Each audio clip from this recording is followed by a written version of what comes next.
फ़ज़ाइल इसके ये हैं कि जादू टूने आसेब के लिए, यानी घर में जादू है, टूना है, आसेब है, कोई भी ऐसी चीज़ है तो उस घर में ये 41 दिन तक पड़ी जाए तो इंशाल्लाह उस घर से जादू ख़त्म हो जाता है, शैतान भाग जाता है। बहुत बड़ा मकसद हो तो 7 मरतबा एक ही सिटिंग में, एक ही मजलिस में पढ़ें तो अल्लाह उस मकसद को भी पूरा करता है। तो एक मजलिस में 7 दफ़ा कैसे पढ़ें कि 7 लोग पढ़ लें, इसकी भी गुंजाइश है, लेकिन वो दीनदार हों, बातें करने वाली ना हो, उनको बिठा लें तब भी आप पढ़ सकते हैं। और दूसरा ये है कि 7 दिन तक पढ़ लें या 41 दिन तक पढ़ लें, जो आपको आसान लगे। ये 3 ऑप्शन है, उसमें से कर सकते हैं। और किसी दुश्मन का खौफ है, बाज़ लोगों को पड़ोसी बहुत तंग करते हैं, बहुत तंग करते हैं, ऐसे शरीर होते हैं कि उन्होंने जीना हराम किया हुआ होता है, तो उनके लिए भी ये पढ़ें। अल्लाह पाक उनको भी आपके तमाम जो है उससे दूर करेगा, तंग जो आपको वो करते हैं उससे वो दूर हो जाएंगे इंशाअल्लाह, उस तंग करने से वो बाज रहेंगे इंशाअल्लाह।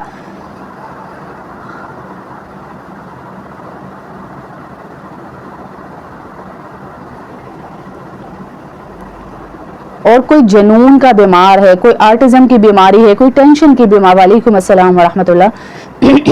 किसी को आर्टिज्म की बीमारी है या कोई बीमार ऐसा है कि बोल ही जा रहे हैं, माशाल्लाह अल्लाह पाक आपको और बरकत दे इसमें, कि कोई ऐसी बीमारी है जो जिस्म में ऐसी जगह पर छुप गई है कि समझ नहीं आ रही, तो उसके लिए भी सूरह बकरा पढ़ें या सुने। जो मैं पढ़ने लगी हूँ इंशाल्लाह, ये रिकॉर्ड भी साथ साथ हो रही है, तो वो मैं लगा भी दूंगी अपने चैनल पर, इसको रोज़ाना अपने घर। बिस्मिल्लाहिर्रहमानिर्रहीम, अलिफ लाम मीम, ज़ालिकल किताबु ला रैब फीह हुदल लिलमुत्तकीन अल्लज़ीना युमिनूना बिल गैबि व युकीमूना अस्सलाता व मिम्मा रज़क़नाहुम युनफ़िकून वल्लज़ीना युमिनूना बिमा उन्ज़िला इलैका व मा उन्ज़िला मिन क़ब्लिक व बिल आख़िरति हुम युक़िनून उलाइका अला हुदम मिन रब्बिहिम व उलाइका हुमुल मुफ़्लिहून इन्नल्लज़ीना कफ़रू सवाउन अलैहिम अअन्ज़रतहुम अम लम तुन्ज़िरहुम ला युमिनून ख़तमल्लाहु अला क़ुलूबिहिम व अला समइहिम व अला अबसारिहिम ग़िशावा व लहुम अज़ाबुन अज़ीम वमिनन नासि मन यक़ूलु आमन्ना बिल्लाहि व बिल यौमिल आख़िरि व मा हुम बिमुमिनीन युख़ादिऊना अल्लाह वल्लज़ीना आमनू व मा यख़दऊना इल्ला अनफुसहुम व मा यशऊरून फ़ी क़ुलूबिहिम मरज़ फ़ज़ादहुमुल्लाहु मरज़ा व लहुम अज़ाबुन अलीम बिमा कानू यकज़िबून व इज़ा क़ील लहुम ला तुफ़सिदू फ़िल अर्ज़ क़ालू इन्नमा नहनु मुस्लिहून अला इन्नहुम हुमुल मुफ़सिदून वलाकिन ला यशऊरून व इज़ा क़ील लहुम आमिनू कमा आमनन नासु क़ालू अनुमिनु कमा आमनस सुफ़हा अला इन्नहुम हुमुस सुफ़हा वलाकिन ला यअलमून व इज़ा लक़ुल्लज़ीना आमनू क़ालू आमन्ना व इज़ा ख़लऊ इला शयातीनिहिम क़ालू इन्ना मअकुम इन्नमा नहनु मुस्तहज़िऊन अल्लाहु यस्तहज़िउ बिहिम व यमुद्दुहुम फ़ी तुग़यानिहिम यअमहून उलाइका अल्लज़ीना इश्तरवुज़ ज़लालता बिल हुदा फ़मा रबिहत तिजारतुहुम व मा कानू मुहतदीन मसलुहुम कमसलिल्लज़ी इस्तवक़द नारा फ़लम्मा अज़ाअत मा हौलहु ज़हबल्लाहु बिनूरिहिम व तरकहुम फ़ी ज़ुलुमातिन ला युबसिरून सुम्मुन बुक्मुन उम्युन फ़हुम ला यरजिऊन औ कसय्यिबिन मिनस समाइ फ़ीहि ज़ुलुमातुन व रअदुन व बर्क़ يجعلون أصابعهم في آذانهم من السوائك حذر الموت الله محيط بالكافرين يكاد البرق يخطف أبصارهم كلما أضاء لهم مشوا فيه وإذا أظلم عليهم قاموا ولو شاء الله لذهب بسمعهم وأبصارهم إن الله على كل شيء قدير يا أيها الناس اعبدوا ربكم الذي خلقكم والذين من قبلكم لعلكم تتقون الذي جعل لكم الأرض فراشا والسماء بناء وأنزل من السماء ماء فأخرج به من الثمرات رزقا لكم فلا تجعلوا لله أندادا وأنتم تعلمون وإن كنتم في ريب مما نزلنا على عبدنا فأتوا بسورة من مثله وادعوا شهداءكم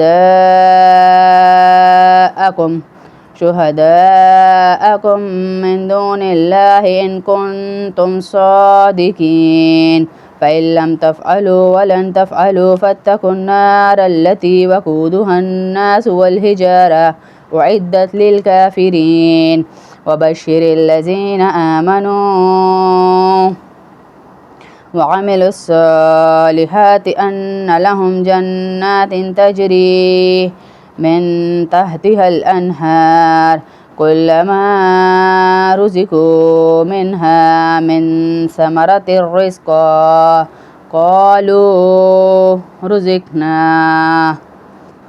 قالوا هذا الذي رزقنا من قبل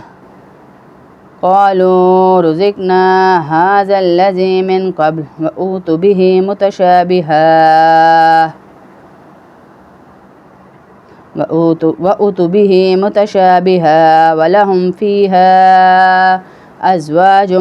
مطهرة وهم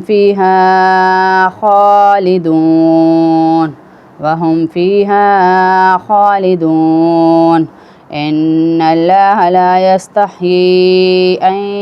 يضرب مثلا ما بعوضة فما فوقها فأما الذين آمنوا فيعلمون أنه الحق من ربهم وأما الذين كفروا فيقولون ماذا أراد الله بهذا مثلا يضل به كثيرا ويهدي به كثيرا وما يضل به إلا الفاسقين الذين ينقضون عهد الله من بعد ميثاقه ويقطعون ما أمر الله به أن يوصل ويفسدون في الأرض أولئك هم الخاسرون كيف تكفرون بالله وكنتم أمواتا فأحياكم ثم يميتكم ثم يحييكم ثم إليه ترجعون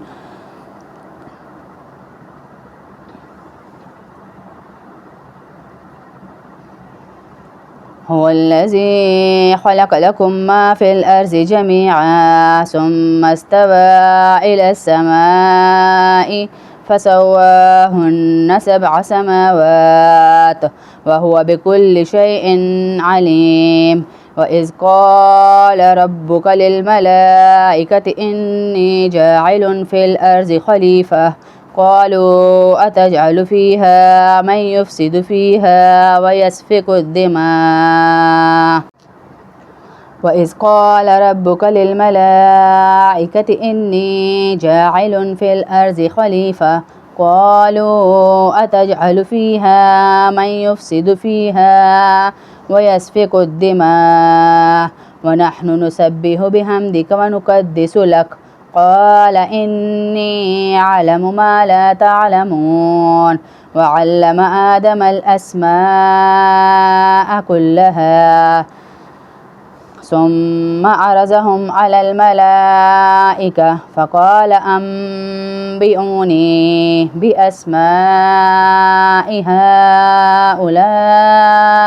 إن كنتم صادقين قالوا سبحانك لا علم لنا إلا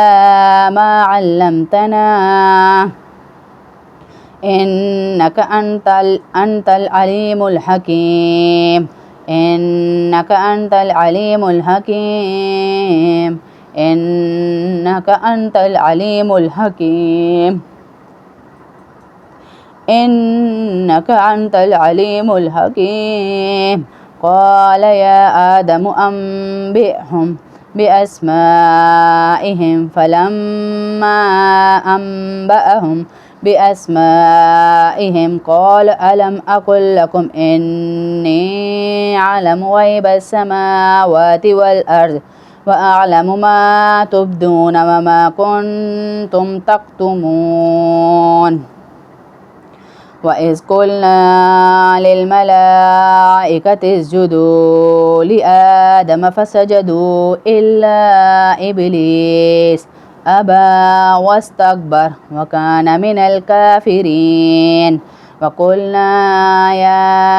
آدم اسكن أنت وزوجك الجنة وكلا منها رغدا حيث شئتما ولا تقربا هذه الشجرة فتكونا من الظالمين فأزلهما الشيطان عنها فأخرجهما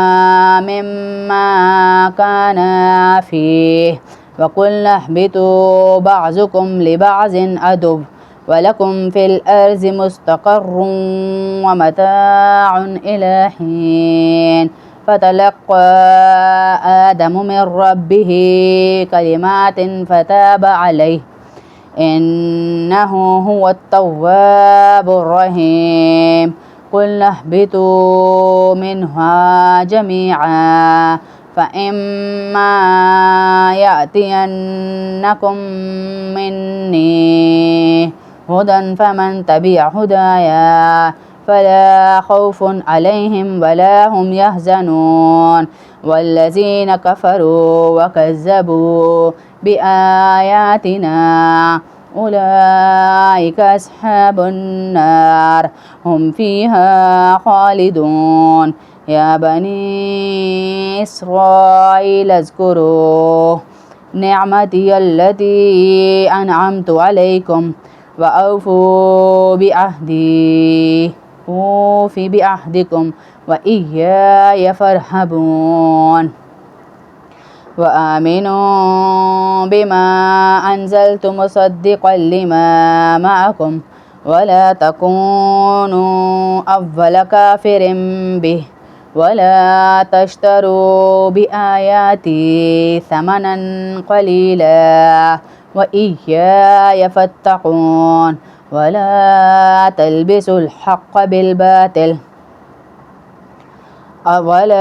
تلبسوا الحق بالباطل وتكتموا الحق وأنتم تعلمون وأقيموا الصلاة وآتوا الزكاة واركعوا مع الراكعين أتأمرون الناس بالبر وتنسون أنفسكم وأنتم تتلون الكتاب أفلا تعقلون واستعينوا بالصبر والصلاة وإنها لكبيرة إلا على الخاشعين الذين يظنون أنهم ملاقو ربهم وأنهم إليه راجعون واتقوا يوما لا تجزي نفس عن نفس شيئا ولا يقبل منها شفاعة ولا يؤخذ منها عدل ولا هم ينصرون وإذ نجيناكم من آل فرعون يسومونكم سوء العذاب يذبحون أبناءكم ويستحيون نساءكم وفي ذلكم بلاء من ربكم عظيم وإذ فرقنا بكم البحر فأنجيناكم وأغرقنا آل فرعون وأنتم تنظرون وإذ وعدنا موسى 40 ليلة ثم اتخذتم العجل من بعده وأنتم ظالمون ثم عفونا عنكم من بعد ذلك لعلكم تشكرون وإذ آتينا موسى الكتاب والفرقان لعلكم تهتدون وإذ قال موسى لقومه يا قوم إنكم ظلمتم أنفسكم باتخاذكم العجل فتوبوا إلى بارئكم فاقتلوا أنفسكم ذلكم خير لكم عند بارئكم فتاب عليكم إنه هو التواب الرحيم وإذ قلتم يا موسى لن نؤمن لك حتى نرى الله جهرة فأخذتهم الصاعقة وأنتم تنظرون ثم بعثناكم من بعد موتكم لعلكم تشكرون وظللنا عليكم الغمام وأنزلنا عليكم المن والسلوى كلوا من طيبات ما رزقناكم وما ظلمونا ولكن كانوا أنفسهم يظلمون وإذ قلنا ادخلوا هذه القرية فكلوا منها حيث شئتم رغدا وادخلوا الباب سجدا وقولوا حتة نغفر لكم خطاياكم وسنزيد المحسنين فبدل الذين ظلموا قولا غير الذي قيل لهم فأنزلنا على الذين ظلموا رجزا من السماء بما كانوا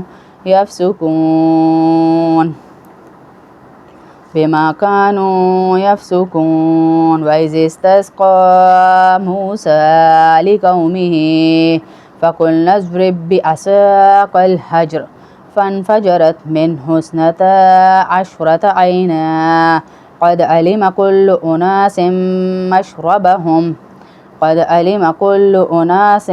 مشربهم كلوا واشربوا من رزق الله ولا تعثوا في الأرض مفسدين وإذ قلتم يا موسى لن نصبر على طعام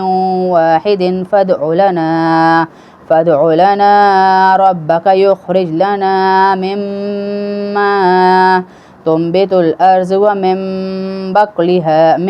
بقلها وكثائها وفومها وعدسها وبصلها قال أتستبدلون الذي هو أدنى بالذي هو خير اهبطوا فإن لكم ما سألتم وضربت عليهم الذلة والمسكنة وباءوا بغضب من الله ذلك بأنهم كانوا يكفرون بآيات الله ويقتلون النبيين بغير الحق ذلك بما عصوا وكانوا يعتدون। अल्लाह पाक हम सब की यहाँ तक भी पढ़ना कबूल करे। आगे भी हम पढ़ते हैं आस्ता आस्ता, साथ साथ आप लोगों को भी ले रही हूँ। फ्री फ़लस्तीन, थैंक यू सो मच। वालेकुम अस्सलाम व रहमतुल्लाह। Stay with us. ज़रीना, आपको भी अल्लाह पाक मुबारक करे। रात को आपसे बातचीत होती रही। अभी मैं आखिर में आपकी दुआ भी बताती हूँ जिसलिए आपने मुझे मैसेज किया था। और ये सूरह बकरा का मैंने शुरू में बताया, आपने अभी लेट ज्वाइन किया तो सूरह बकरा जिस घर में चलाई जाए या पढ़ी जाए, जिस घर में चलाई जाए या पढ़ी जाए, इन्नल्लज़ीना आमनू वल्लज़ीना हादू वन्नसारा वस्साबिईन मन आमन बिल्लाहि वल्यौमिल आखिर वअमिल सालिहन फलहुम अज्रुहुम इंद रब्बिहिम वला खौफुन अलैहिम वला हुम यहज़नून वइज़ अख़ज़ना मीसाक़कुम वरफ़अना फ़ौक़कुमुत्तूर ख़ुज़ू मा आतैनाकुम बिक़ुव्वतिन वज़्कुरू मा फ़ीहि लअल्लकुम तत्तक़ून ثم توليتم من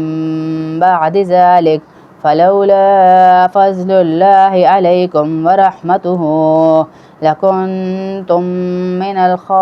الخاسرين ولقد علمتم الذين اعتدوا منكم في السبت فقلنا لهم كونوا قردة خاسئين فجعلناها نكالا لما بين يديها وما خلفها وموعظة للمتقين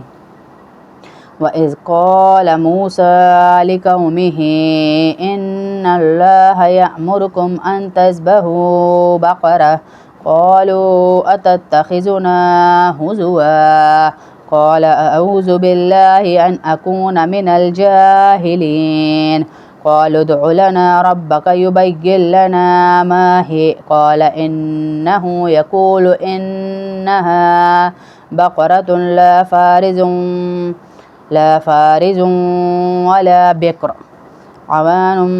بين ذلك فافعلوا ما تؤمرون قالوا ادع لنا ربك يبين لنا ما لونها قال إنه يقول إنها بقرة صفراء فاقع لونها تسر الناظرين قالوا ادع لنا ربك يبين لنا ما هي إن البقرة شابه علينا وإنا إن شاء الله لمهتدون قال إنه يقول إنها بقرة لا ذلول تثير الأرض ولا تسقي الحرث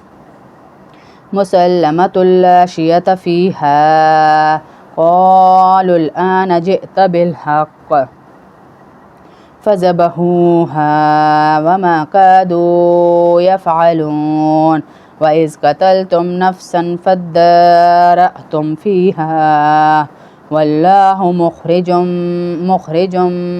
ما كنتم تكتمون فقلنا اضربوه ببعضها كذلك يحيي الله الموتى ويريكم آياته لعلكم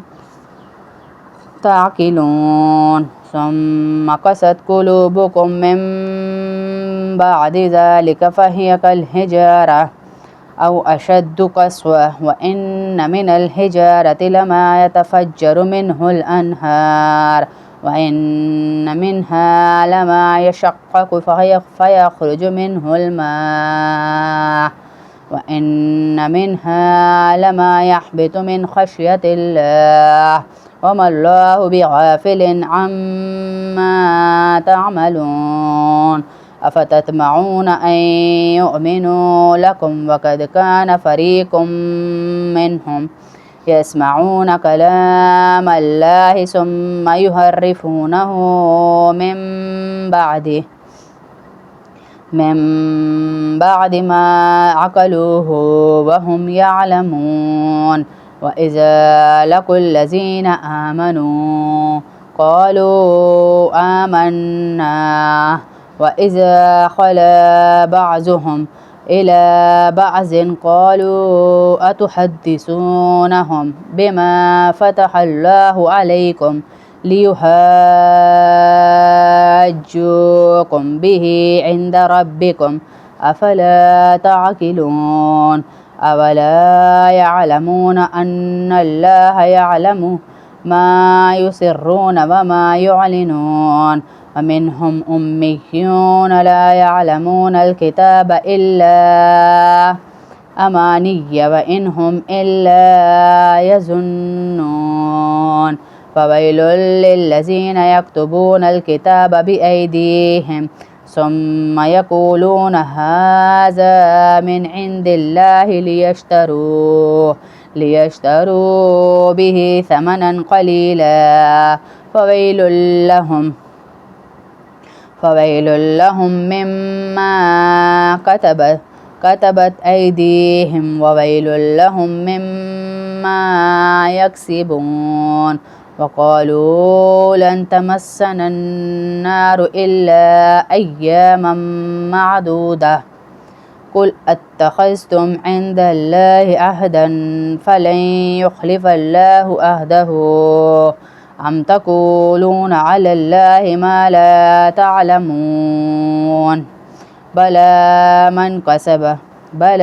من كسب سيئة وأحاطت به خطيئته فأولئك أصحاب النار هم فيها خالدون والذين آمنوا وعملوا الصالحات أولئك أصحاب الجنة هم فيها خالدون وإذ أخذنا ميثاق بني إسرائيل لا تعبدون إلا الله وبالوالدين إحسانا وذي القربى واليتامى والمساكين وقولوا للناس حسنا وأقيموا الصلاة وآتوا الزكاة ثم توليتم إلا قليلا منكم وأنتم معرضون وإذ أخذنا ميثاقكم لا تسفكون دماءكم ولا تخرجون أنفسكم من دياركم ثم أقررتم وأنتم تشهدون ثم أنتم هؤلاء تقتلون أنفسكم وتخرجون فريقا منكم من ديارهم تظاهرون عليهم بالإثم والعدوان وإن يأتوكم أسارى تفادوهم وهو محرم عليكم إخراجهم أفتؤمنون ببعض الكتاب وتكفرون ببعض فما جزاء من يفعل ذلك منكم إلا خزي في الحياة الدنيا ويوم القيامة يردون إلى أشد العذاب وما الله بغافل عما تعملون أولئك الذين اشتروا الحياة الدنيا بالآخرة فلا يخفف عنهم العذاب ولا هم ينصرون.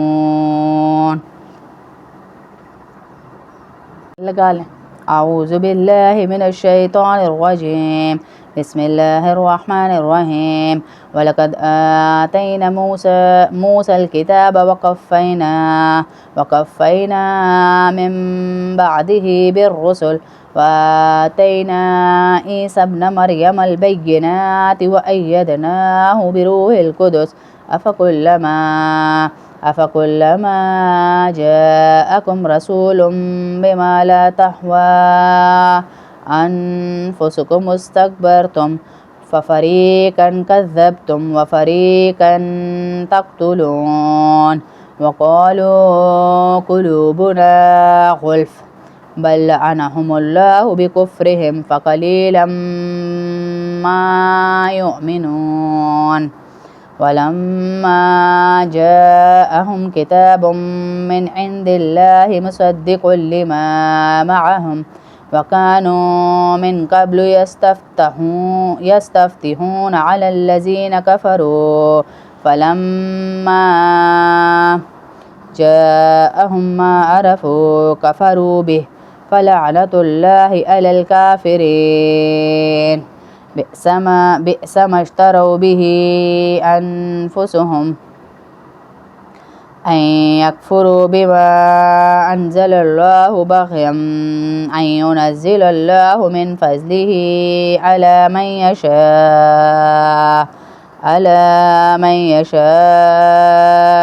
من عباده فباءوا بغضب على غضب وللكافرين عذاب مهين وإذا قيل لهم آمنوا بما أنزل الله قالوا نؤمن بما أنزل علينا ويكفرون بما وراءه وهو الحق مصدقا لما معهم قل فلم تقتلون أنبياء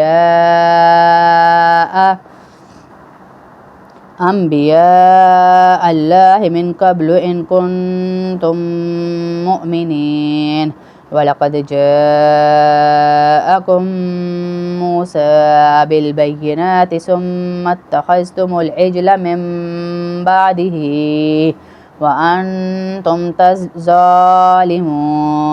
وأنتم ظالمون وإذ أخذنا ميثاقكم ورفعنا فوقكم الطور خذوا ما آتيناكم بقوة واسمعوا قالوا سمعنا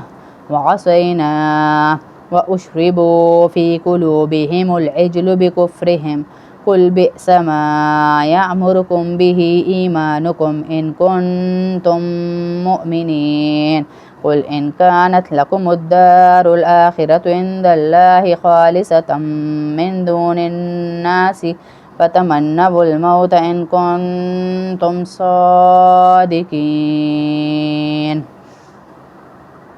كنتم صادقين ولن يتمنوه أبدا بما قدمت أيديهم والله عليم بالظالمين ولتجدنهم أحرص الناس على حياة ومن الذين أشركوا يود أحدهم لو يعمر 1000 سنة وما هو بمزحزحه من العذاب أن يعمر والله بصير بما يعملون قل من كان عدوا لجبريل فإنه نزله على قلبك بإذن الله مصدقا لما بين يديه وهدى وبشرى للمؤمنين من كان عدوا لله وملائكته ورسله وجبريل وميكال فإن الله عدو للكافرين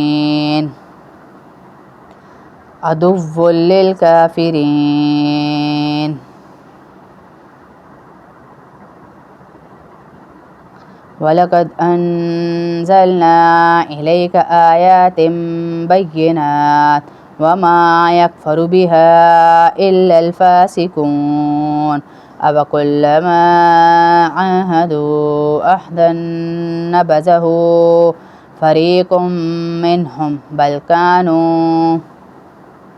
بل أكثرهم لا يؤمنون ولما جاءهم رسول من عند الله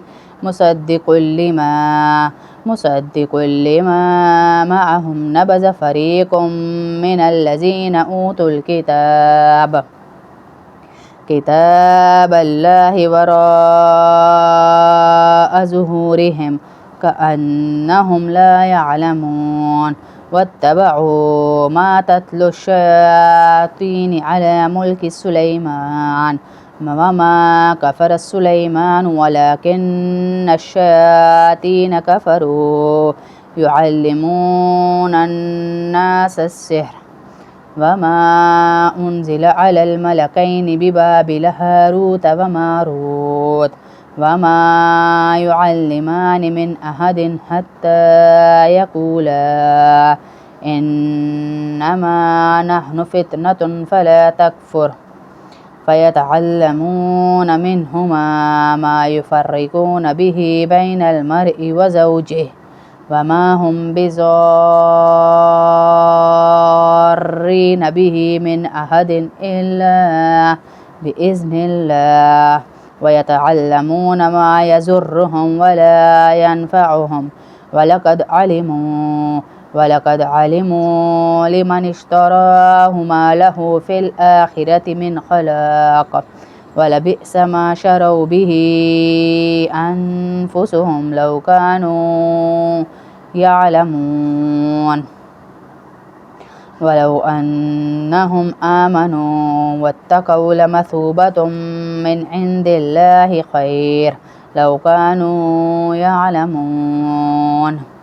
يا أيها الذين آمنوا لا تقولوا راعنا وقولوا انظرنا واسمعوا وللكافرين عذاب أليم ما يود الذين كفروا من أهل الكتاب ولا المشركين أن ينزل عليكم من خير من ربكم والله يختص برحمته من يشاء والله ذو الفضل العظيم ما ننسخ من آية أو ننسها نأتي بخير منها أو مثلها ألم تعلم أن الله على كل شيء قدير ألم تعلم أن الله له ملك السماوات والأرض وما لكم من دون الله من ولي ولا نصير أم تريدون أن تسألوا رسولكم كما سئل موسى من قبل ومن يتبدل الكفر بالإيمان فقد زل سواء السبيل ود كثير من أهل الكتاب لو يردونكم من بعد إيمانكم كفارا حسدا من عند أنفسهم من بعد ما تبين لهم الحق فاعفوا واصفحوا حتى يأتي الله بأمره إن الله على كل شيء قدير وأقيموا الصلاة وآتوا الزكاة وما تقدموا لأنفسكم من خير تجدوه عند الله إن الله بما تعملون بصير وقالوا لن يدخل الجنة إلا من كان هودا أو نصارى تلك أمانيهم قل هاتوا برهانكم إن كنتم صادقين بلى من أسلم وجهه لله وهو محسن فله أجره عند ربه ولا خوف عليهم ولا هم يحزنون وقالت اليهود ليست النصارى على شيء وقالت النصارى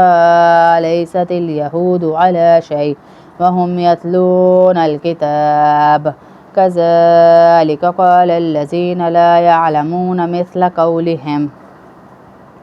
فالله يحكم بينهم يوم القيامة فيما كانوا فيه يختلفون ومن أظلم ممن منع مساجد الله أن يذكر فيها اسمه وسعى في خرابها أولئك ما كان لهم أن يدخلوها إلا خائفين لهم في الدنيا خزي ولهم في الآخرة عذاب عظيم ولله المشرق والمغرب فأينما تولوا فثم وجه الله إن الله واسع عليم وقالوا اتخذ الله ولدا سبحانه بل له ما في السماوات والأرض كل له قانتون بديع السماوات والأرض وإذا قضى أمرا فإنما يقول له كن فيكون وقال الذين لا يعلمون لولا يكلمنا الله أو تأتينا آية كذلك قال الذين من قبلهم مثل قولهم تشابهت قلوبهم قد بينا الآيات لقوم يوقنون إنا أرسلناك بالحق بشيرا ونذيرا ولا تسأل عن أصحاب الجحيم ولن ترضى عنك اليهود ولا النصارى حتى تتبع ملتهم قل إن هدى الله هو الهدى ولئن اتبعت أهواءهم بعد الذي جاءك من العلم ما لك من الله من ولي ولا نصير الذين آتيناهم الكتاب يتلونه حق تلاوته أولئك يؤمنون به ومن يكفر به فأولئك هم الخاسرون يا بني إسرائيل اذكروا نعمتي التي أنعمت عليكم وأني فضلتكم على العالمين واتقوا يوما لا تجزي نفس عن نفس شيئا ولا يقبل منها عدل ولا تنفعها شفاعة ولا هم ينصرون وإذ ابتلى إبراهيم ربه بكلمات فأتمهن قال إني جاعلك للناس إماما قال ومن ذريتي قال لا ينال عهد الظالمين وإذ جعلنا البيت مثابة للناس وأمنا واتخذوا من مقام إبراهيم مصلى وعهدنا إلى إبراهيم وإسماعيل أن طهر بيتي للطائفين والعاكفين والركع السجود وإذ قال إبراهيم رب اجعل هذا بلدا آمنا وارزق أهله من الثمرات من آمن منهم بالله واليوم الآخر قال ومن كفر فأمتعه قليلا ثم أضطره إلى عذاب النار وبئس المصير وإذ يرفع إبراهيم القواعد من البيت وإسماعيل ربنا تقبل منا ربنا تقبل منا ربنا تقبل منا ربنا تقبل منا ربنا تقبل منا إنك أنت السميع العليم ربنا وجعلنا مسلمين لك ومن ذريتنا أمة مسلمة لك وأرنا مناسكنا وتب علينا إنك أنت التواب الرحيم ربنا وابعث فيهم رسولا منهم يتلو عليهم آياتك ويعلمهم الكتاب والحكمة ويزكيهم إنك أنت العزيز الحكيم ومن يرغب عن ملة إبراهيم إلا من سفه نفسه ولقد اصطفيناه في الدنيا وإنه في الآخرة لمن الصالحين إذ قال له ربه أسلم قال أسلمت لرب العالمين ووصى بها إبراهيم بنيه ويعقوب يا بني إن الله اصطفى لكم الدين فلا تموتن إلا وأنتم مسلمون أم كنتم شهداء إذ حضر يعقوب الموت إذ قال لبنيه ما تعبدون من بعدي قالوا نعبد إلهك وإله آبائك إبراهيم وإسماعيل وإسحاق إلها واحدا ونحن له مسلمون تلك أمة قد خلت لها ما كسبت ولكم ما كسبتم ولا تسألون عما كانوا يعملون وقالوا كونوا هودا أو نصارى تهتدوا قل بل ملة إبراهيم حنيفا وما كان من المشركين قولوا آمنا بالله وما أنزل إلى إبراهيم وإسماعيل وإسحاق ويعقوب والأسباط وما أوتي موسى وعيسى وما أوتي النبيون من ربهم لا نفرق بين أحد منهم ونحن له مسلمون فإن آمنوا بمثل ما آمنتم به فقد اهتدوا وإن تولوا فإنما هم في شقاق فسيكفيكهم الله وهو السميع العليم صبغة الله ومن أحسن من الله صبغة ونحن له عابدون قل أتحاجوننا في الله وهو ربنا وربكم ولنا أعمالنا ولكم أعمالكم ونحن له مخلصون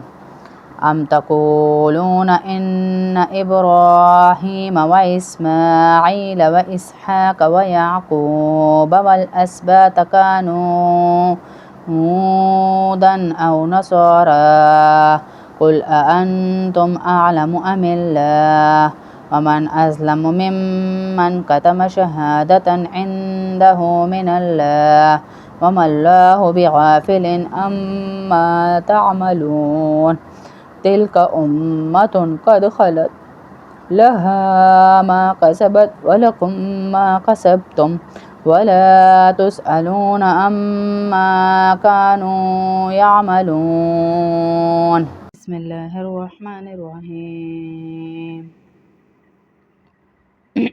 سيقول السفهاء من الناس ما ولاهم عن قبلتهم التي كانوا عليها قل الله المشرق والمغرب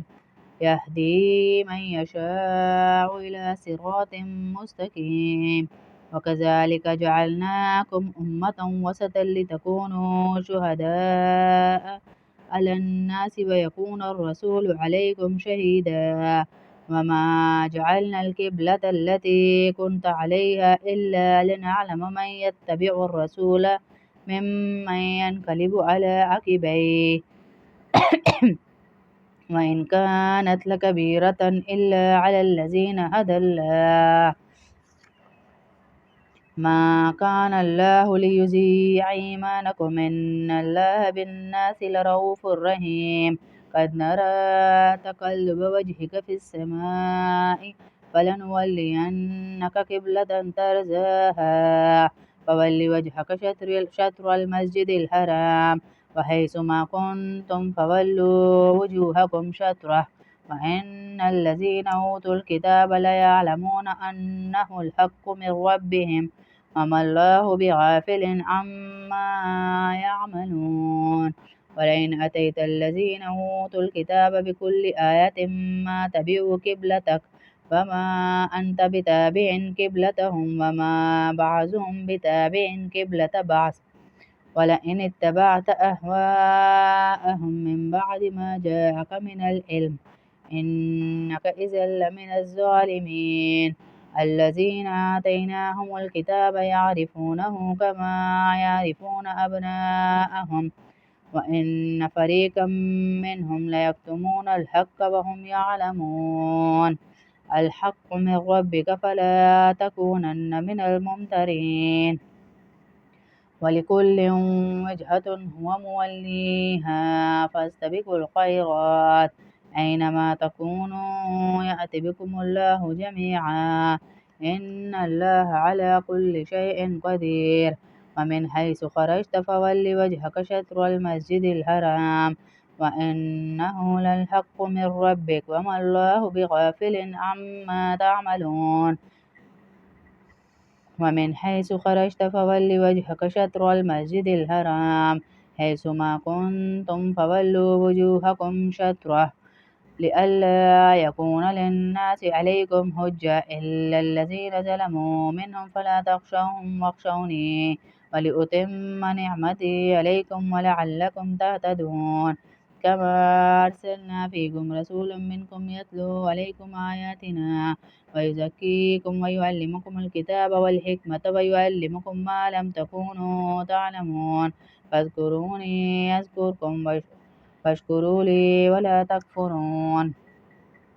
يا أيها الذين آمنوا استعينوا بالصبر والصلاة إن الله مع الصابرين ولا تقولوا لمن يقتل في سبيل الله أموات بل أحياء ولكن لا تشعرون ولنبلونكم بشيء من الخوف والجوع ونقص من الأموال والأنفس والثمرات وبشر الصابرين الذين إذا أصابتهم مصيبة قالوا إنا لله وإنا إليه راجعون أولئك عليهم صلوات من ربهم ورحمة وأولئك هم المهتدون إن الصفا والمروة من شعائر الله فمن حج البيت أو اعتمر فلا جناح عليه أن يطوف بهما ومن تطوع خيرا فإن الله شاكر عليم إن الذين يكتمون ما أنزلنا من البينات والهدى من بعد ما بيناه للناس في الكتاب أولئك يلعنهم الله ويلعنهم اللاعنون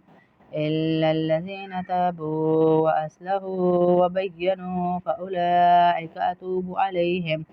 وأنا التواب الرحيم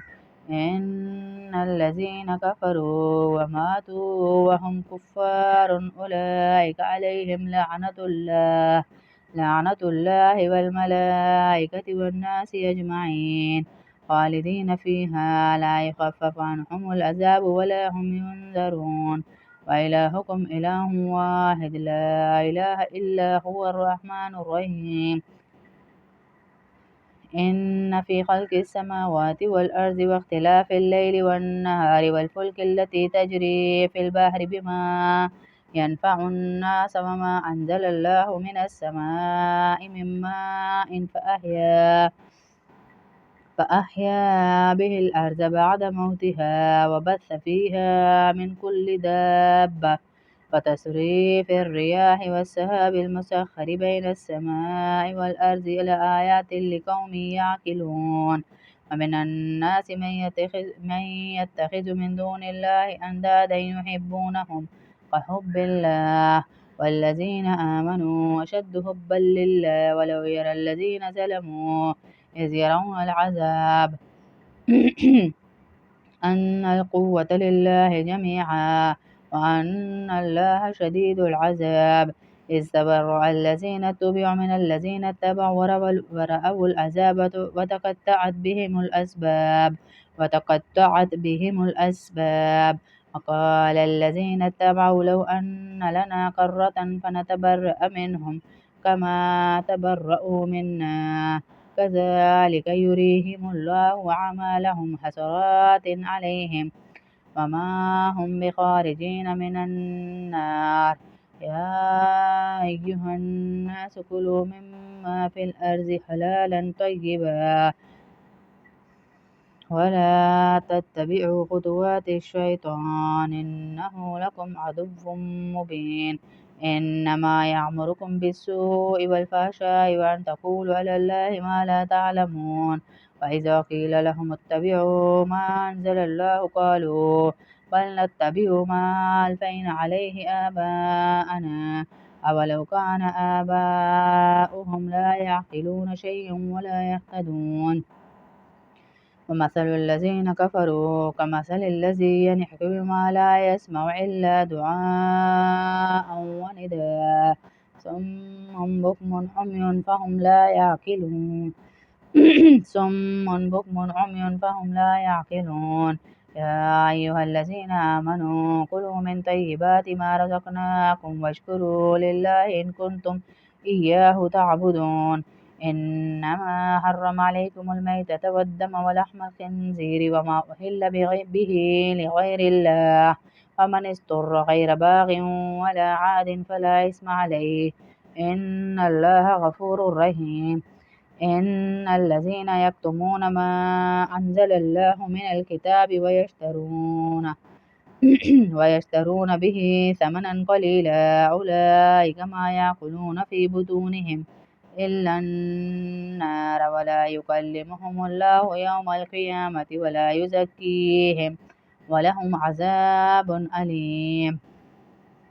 أولئك الذين اشتروا الضلالة بالهدى والعذاب بالمغفرة فما أصبرهم على النار ذلك بأن الله نزل الكتاب بالحق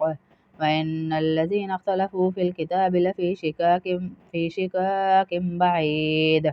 ليس البر أن تولوا وجوهكم قبل المشرق والمغرب ولكن البر من آمن بالله واليوم الآخر والملائكة والكتاب والنبيين وآتى المال على حبه ذوي القربى واليتامى والمساكين وابن السبيل والسائلين وفي الرقاب وأقام الصلاة وآتى الزكاة والموفون بعهدهم إذا عاهدوا والصابرين في البأساء والضراء وحين البأس أولئك الذين صدقوا وأولئك هم المتقون يا أيها الذين آمنوا كتب عليكم القصاص في القتلى الحر بالحر والعبد بالعبد والأنثى بالأنثى فمن عفي له من أخيه شيء فاتباع بالمعروف وأداء إليه بإحسان ذلك تخفيف من ربكم ورحمة فمن اعتدى بعد ذلك فله عذاب أليم ولكم في القصاص حياة يا أولي الألباب لعلكم تتقون كتب عليكم إذا حضر أحدكم الموت إن ترك خيرا الوصية للوالدين والأقربين بالمعروف حقا على المتقين فمن بدله بعدما سمعه فإنما إثمه على الذين يبدلونه إن الله سميع عليم فمن خاف من موص جنفا أو إثما فأصلح بينهم فلا إثم عليه إن الله غفور رحيم يا أيها الذين آمنوا كتب عليكم الصيام كما كتب على الذين من قبلكم لعلكم تتقون أياما معدودات فمن كان منكم مريضا أو على سفر فعدة من أيام أخر وعلى الذين يطيقونه فدية طعام مسكين فمن تطوع خيرا فهو خير له وأن تصوموا خير لكم إن كنتم تعلمون شهر رمضان الذي أنزل فيه القرآن هدى للناس وبينات من الهدى والفرقان فمن شهد منكم الشهر فليصم ومن كان مريضا أو على سفر فعدة من أيام أخر يريد الله بكم اليسر ولا يريد بكم العسر ولتكملوا العدة ولتكبروا الله على ما هداكم ولعلكم تشكرون وإذا سألك عبادي عني فإني قريب أجيب دعوة الداع إذا دعان فليستجيبوا لي وليؤمنوا بي لعلهم يرشدون أحل لكم ليلة الصيام الرفث إلى نسائكم هن لباس لكم وأنتم لباس لهن علم الله أنكم كنتم تختأنون أنفسكم فتاب عليكم وعفا عنكم فالآن باشروهن وابتغوا ما كتب الله لكم وكلوا واشربوا حتى يتبين لكم الخيط الأبيض من الخيط الأسود من الفجر ثم أتموا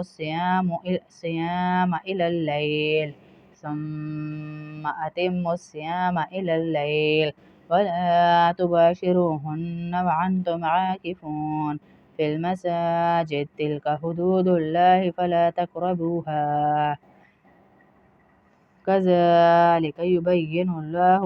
آياته للناس لعلهم يتقون ولا تأكلوا أموالكم بينكم بالباطل وتدلوا بها إلى الحكام لتأكلوا فريقا من أموال الناس بالإثم وأنتم تعلمون يسألونك عن الأهلة قل هي مواقيت للناس والحج وليس البر بأن تأتوا البيوت من ظهورها ولكن البر من اتقى وأتوا البيوت من أبوابها واتقوا الله لعلكم تفلحون وقاتلوا في سبيل الله الذين يقاتلونكم ولا تعتدوا إن الله لا يحب المعتدين واقتلوهم حيث ثقفتموهم وأخرجوهم من حيث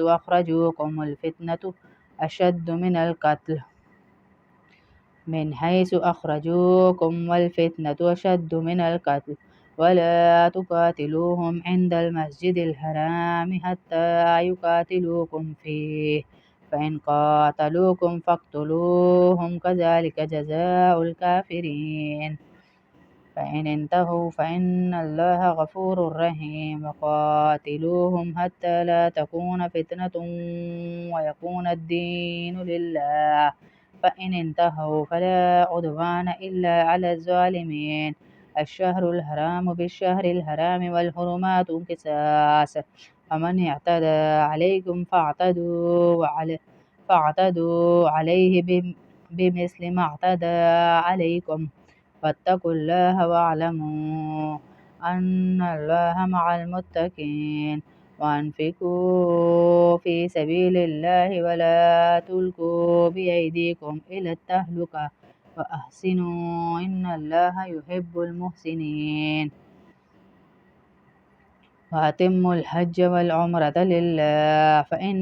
أحصرتم فما استيسر من الحج ولا تحلقوا رؤوسكم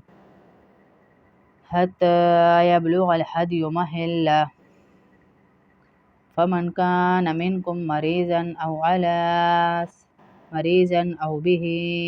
أذى من رأسه ففدية من صيام أو صدقة أو نسك فإذا أمنتم فمن تمتع بالعمرة إلى الحج فما استيسر من الهدي فمن لم يجد فصيام 3 أيام في الحج و7 إذا رجعتم تلك 10 كاملة ذلك لمن لم يكن أهله حاضر المسجد الحرام واتقوا الله واعلموا أن الله شديد العقاب الحج أشهر معلومات فمن فرض فيهن الحج فلا رفث ولا فسوق ولا جدال في الحج وما تفعلوا من خير يعلمه الله وتزودوا فإن خير الزاد التقوى واتقون يا أولي الألباب ليس عليكم جناح أن تبتغوا فضلا من ربكم فإذا أفضتم من عرفات فاذكروا الله عند المشعر الحرام واذكروه كما هداكم وإن كنتم من قبله لمن الضالين ثم أفيضوا من حيث أفاض الناس واستغفروا الله إن الله غفور رحيم فإذا قضيتم مناسككم فاذكروا الله كذكركم آباءكم أو أشد ذكرا فمن الناس من يقول ربنا آتنا في الدنيا وما له في الآخرة من خلاق ومنهم من يقول ربنا آتنا في الدنيا حسنة وفي الآخرة حسنة وقنا عذاب النار أولئك لهم نصيب مما كسبوا والله سريع الحساب واذكروا الله في أيام معدودات فمن تعجل في يومين فلا إثم عليه ومن تأخر فلا إثم عليه لمن اتقى واتقوا الله واعلموا أنكم إليه تحشرون ومن الناس من يعجبك قوله في الحياة الدنيا ويشهد الله على ما في قلبه وهو ألد الخصام وإذا تولى سعى في الأرض ليفسد فيها ويهلك الحرث والنسل والله لا يحب الفساد وإذا قيل له اتق الله أخذته العزة بالإثم فحسبه جهنم ولبئس المهاد ومن الناس من يشري نفسه ابتغاء مرضات الله والله رؤوف بالعباد يا أيها الذين آمنوا ادخلوا في السلم كافة ولا تتبعوا خطوات الشيطان إنه لكم عدو مبين فإن زللتم من بعد ما جاءتكم البينات فاعلموا أن الله عزيز حكيم هل ينظرون إلا أن يأتيهم الله في زلل من الغمام والملائكة وقضي الأمر وإلى الله ترجع الأمور سل بني إسرائيل كم آتيناهم من آية بينة ومن يبدل نعمة الله من بعد ما جاءته فإن الله شديد العقاب زين للذين كفروا الحياة الدنيا ويسخرون من الذين آمنوا والذين اتقوا فوقهم يوم القيامة والله يرزق من يشاء بغير حساب كان الناس أمة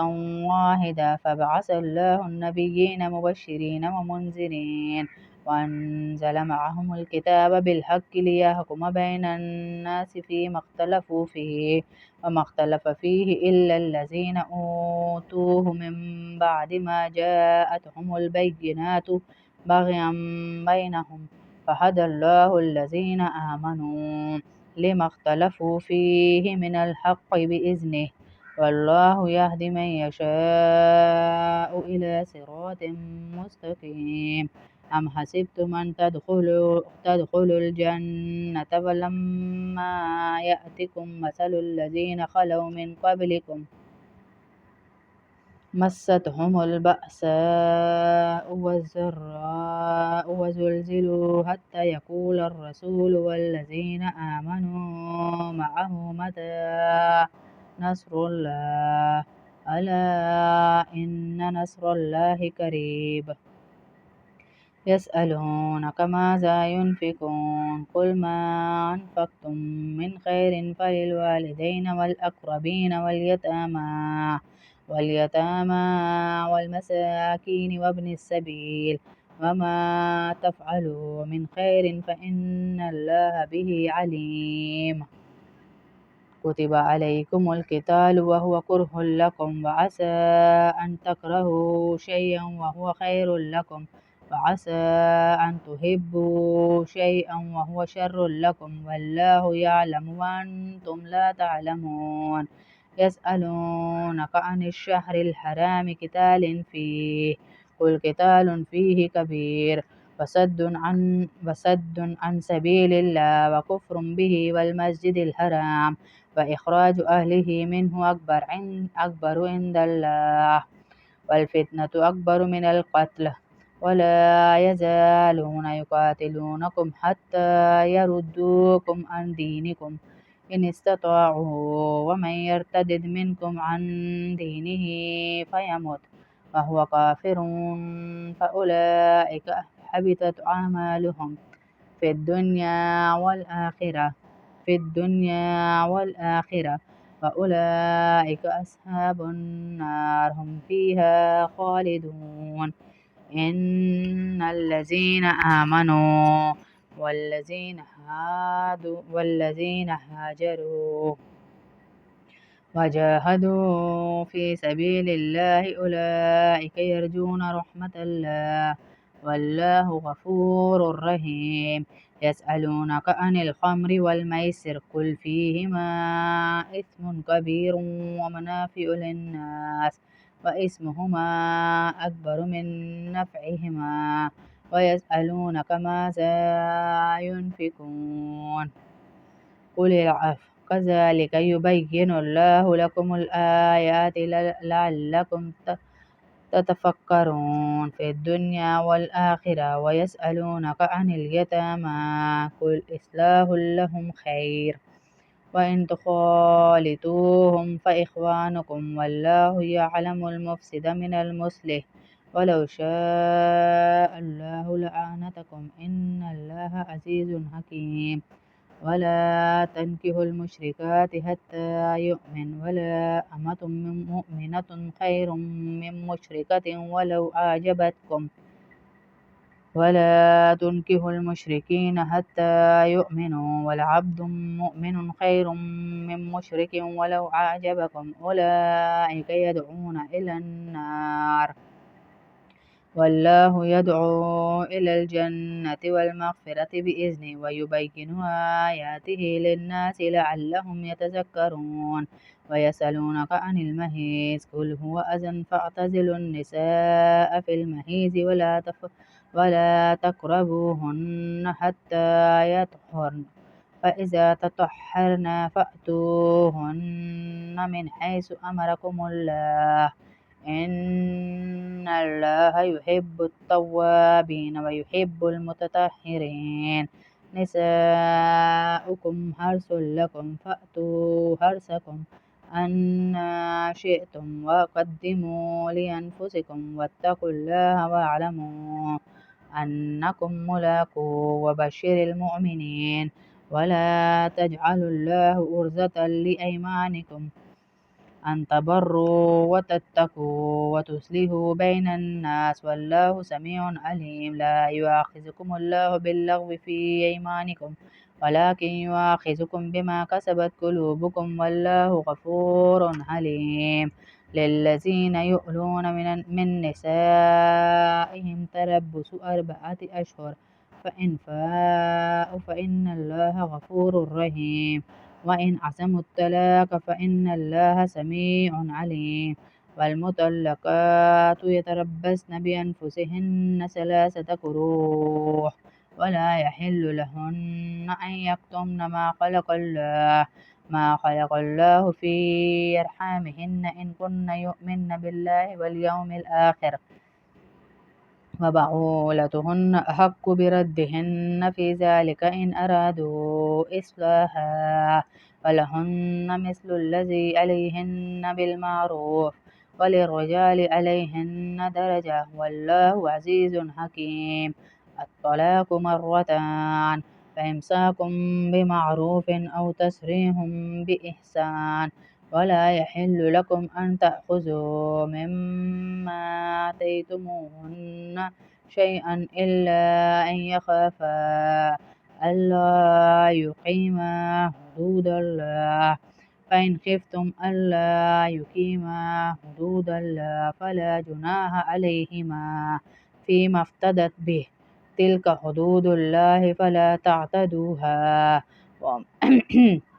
ومن يتعد حدود الله فأولئك هم الظالمون. فإن طلقها فلا تحل له من بعد حتى تنكح زوجا غيره، فإن طلقها فلا جناح عليهما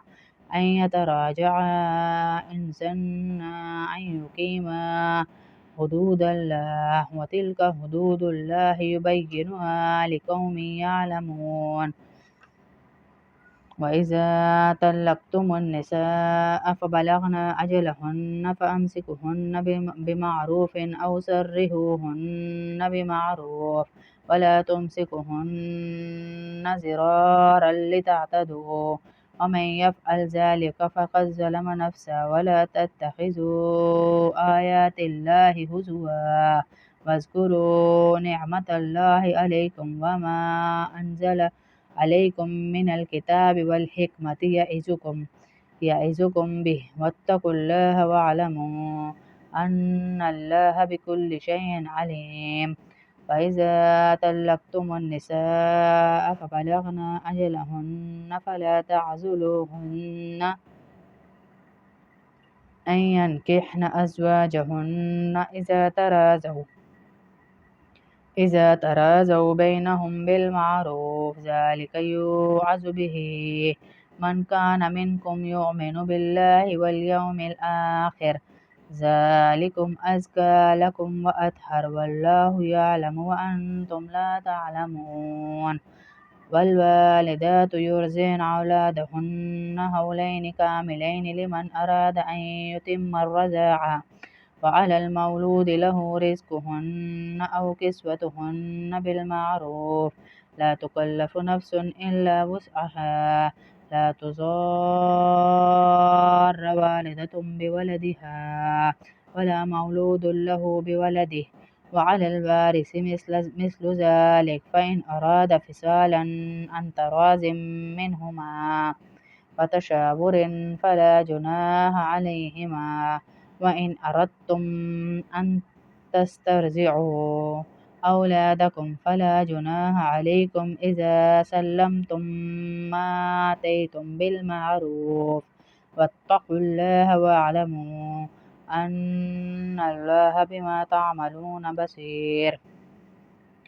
والذين يتوفون منكم ويذرون أزواجا يتربصن بأنفسهن 4 أشهر وعشرا، فإذا بلغن أجلهن فلا جناح عليكم فيما فعلن في أنفسهن بالمعروف، والله بما تعملون خبير. ولا جناح عليكم فيما عرضتم به من خطبة النساء أو أكننتم في أنفسكم، علم الله أنكم ستذكرونهن ولكن لا تواعدوهن سرا إلا أن تقولوا قولا معروفا، ولا تعزموا عقدة النكاح حتى يبلغ الكتاب أجله، واعلموا أن الله يعلم ما في أنفسكم فاحذروه، واعلموا أن الله غفور حليم. لا جناح عليكم إن طلقتم النساء ما لم تمسوهن أو تقرضوا لهن فريضة، ومتعوهن على الموسع قدره وعلى المقتر قدره متاعا بالمعروف حقا على المحسنين. وإن طلقتموهن من قبل أن تمسوهن وقد فرضتم لهن فريضة فنصف ما فرضتم إلا أن يعفون أو يعفو الذي بيده عقدة النكاح، وأن تعفوا أقرب للتقوى ولا تنسوا الفضل بينكم إن الله بما تعملون بصير حافظوا على الصلوات والصلاة الوسطى وقوموا لله قانتين فإن خفتم فرجالا أو ركبانا فإذا أمنتم فاذكروا الله كما علمكم ما لم تكونوا تعلمون والذين يتوفون منكم ويذرون أزواجا وصية لأزواجهم متاعا إلى الحول غير إخراج فإن خرجن فلا جناح عليكم فيما فعلن في أنفسهن بالمعروف والله عزيز حكيم وللمطلقات متاع بالمعروف حقا على المتقين كذلك يبين الله لكم آياته لعلكم تعقلون ألم تر إلى الذين خرجوا من ديارهم وهم ألوف حذر الموت فقال لهم الله موتوا ثم أحياهم إن الله لذو فضل على الناس ولكن أكثر الناس لا يشكرون وقاتلوا في سبيل الله واعلموا أن الله سميع عليم من ذا الذي يقرض الله قرضا حسنا فيضاعفه له أضعافا كثيرة والله يقبض ويبسط وإليه ترجعون ألم تر إلى الملأ من بني إسرائيل من بعد موسى إذ قالوا لنبي لهم ابعث لنا ملكا نقاتل في سبيل الله قال هل عسيتم إن كتب عليكم القتال ألا تقاتلوا قالوا وما لنا ألا نقاتل في سبيل الله وقد أخرجنا من ديارنا وأبنائنا فلما كتب عليهم القتال تولوا إلا قليلا منهم والله عليم بالظالمين وقال لهم نبيهم إن الله قد بعث لكم طالوت ملكا قالوا أن يكون له الملك علينا ونحن أحق بالملك منه ولم يؤت سعة من المال قال إن الله اصطفاه عليكم وازداد بسطة في العلم والجسم والله يؤتي ملكه من يشاء والله واسع عليم وقال لهم نبيهم إن آية ملكه أن يأتيكم التابوت فيه سكينة من ربكم وبقية مما ترك آل موسى وآل هارون تحمله الملائكة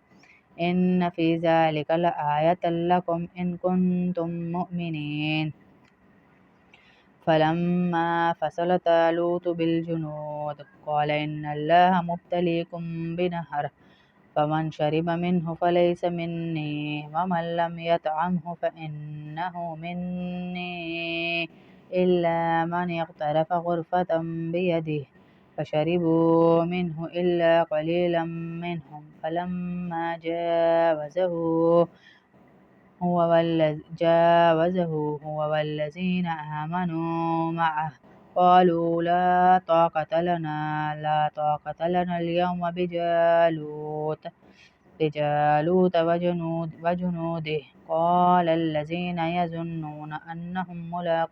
ملاقو الله كم من فئة قليلة غلبت فئة كثيرة بإذن الله والله مع الصابرين ولما برزوا لجالوت وجنوده قالوا ربنا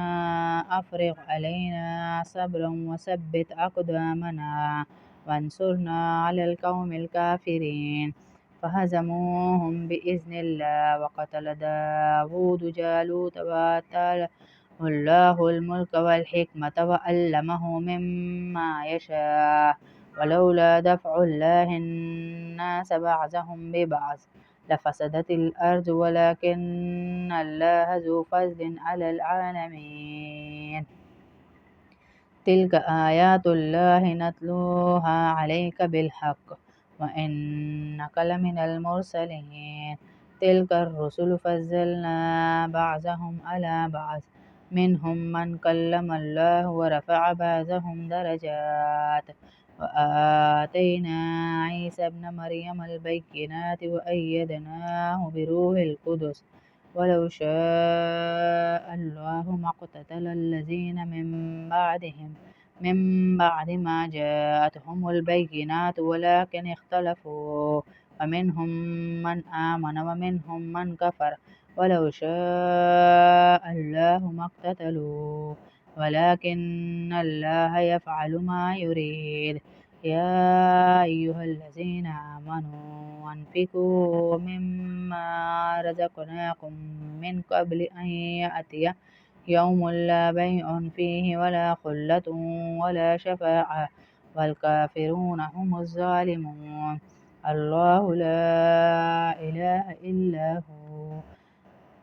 الحي القيوم لا تأخذه سنة ولا نوم له ما في السماوات وما في الأرض من ذا الذي يشفع عنده إلا بإذنه يعلم ما بين أيديهم وما خلفهم ولا يحيطون بشيء من علمه إلا بما شاء وسع كرسيه السماوات والأرض ولا يؤوده حفظهما وهو العلي العظيم. لا إكراه في الدين قد تبين الرشد من الغي فمن يكفر بالطاغوت ويؤمن بالله فقد استمسك بالعروة الوثقى لا انفصام لها والله سميع عليم. الله ولي الذين آمنوا يخرجهم من الظلمات إلى النور والذين كفروا أولياؤهم الطاغوت يخرجونهم من النور إلى الظلمات أولئك أصحاب النار هم فيها خالدون. ألم تر إلى الذي حاج إبراهيم في ربه أن آتاه الله الملك إذ قال إبراهيم ربي الذي يحيي ويميت قال أنا أحيي وأميت قال إبراهيم فإن الله يأتي بالشمس من المشرق فأت بها من المغرب فبهت الذي كفر والله لا يهدي القوم الظالمين.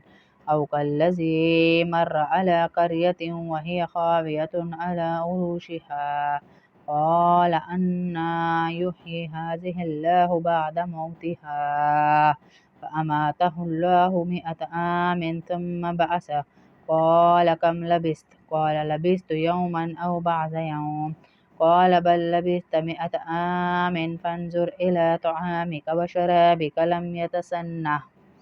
وانظر إلى حمارك ولنجعلك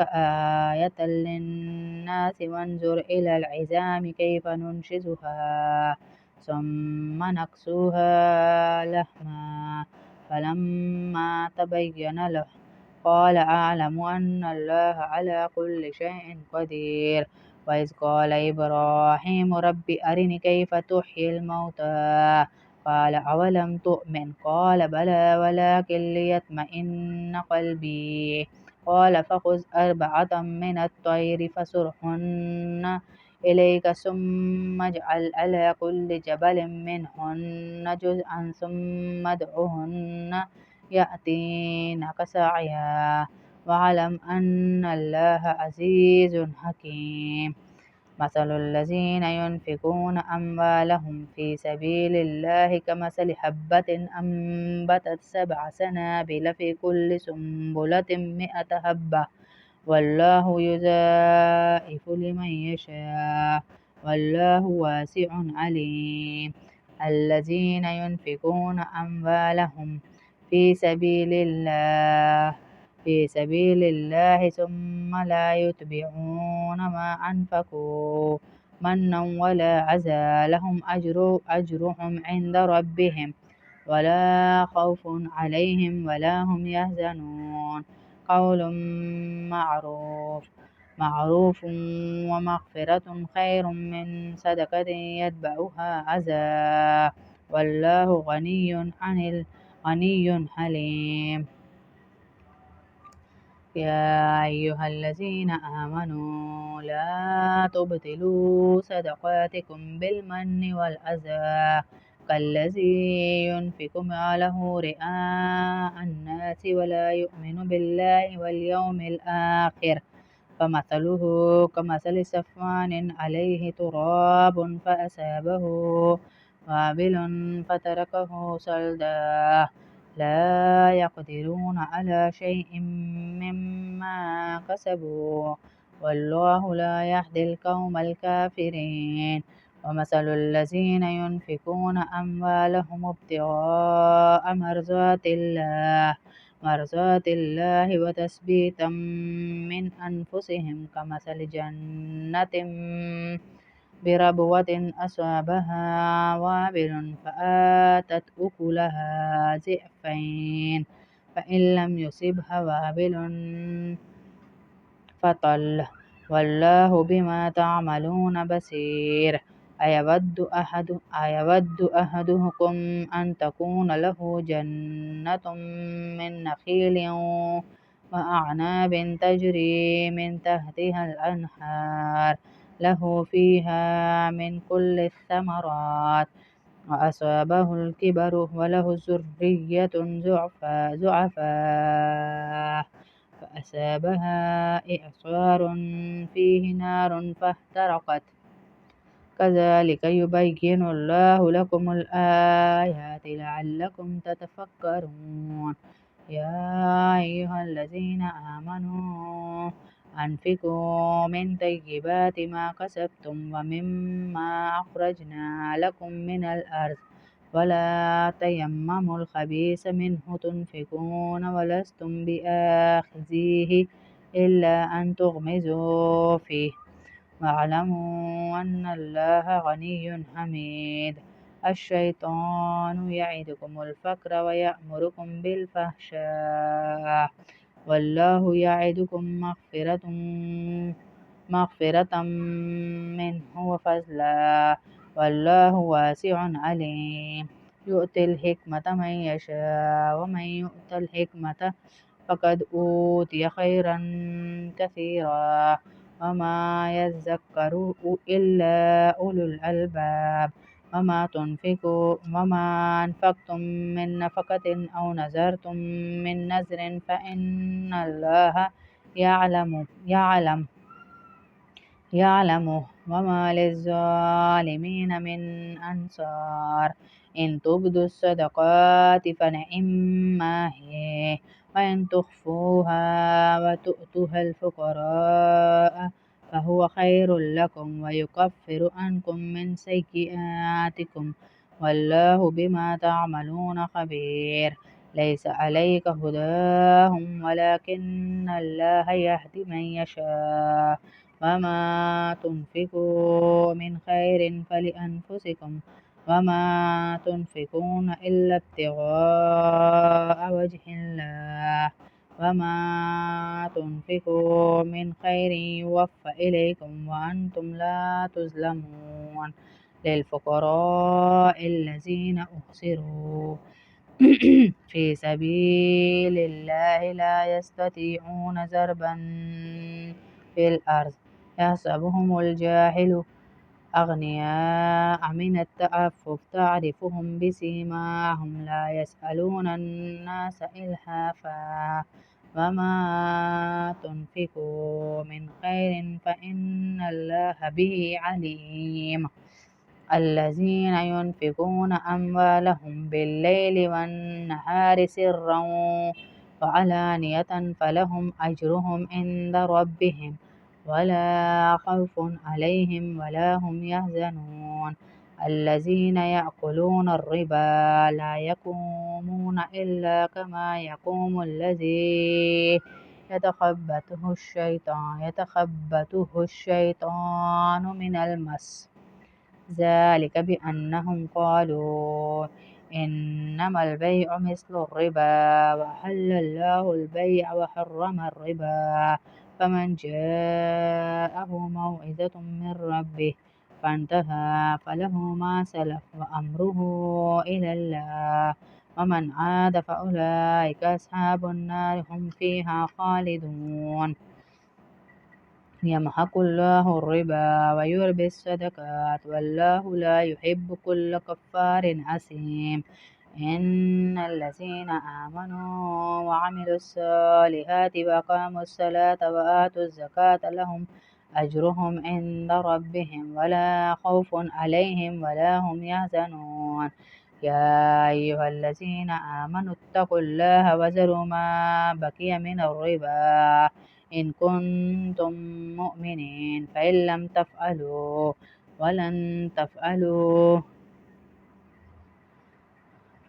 تفعلوا فأذنوا بحرب من الله ورسوله وإن تبتم فلكم رؤوس أموالكم لا تظلمون ولا تظلمون وإن كان ذو عسرة فنظرة إلى ميسرة وأن تصدقوا خير لكم إن كنتم تعلمون واتقوا يوما ترجعون فيه إلى الله ثم توفى كل نفس ما كسبت وهم لا يظلمون. يا أيها الذين آمنوا إذا تداينتم بدين إلى أجل مسمى فاكتبوه وليكتب بينكم كاتب بالعدل ولا يأب كاتب أن يكتب كما علمه الله فليكتب وليملل الذي عليه الحق وليتق الله ربه ولا يبخس منه شيئا فإن كان الذي عليه الحق سفيها أو ضعيفا أو لا يستطيع أن يمل فليملل وليه بالعدل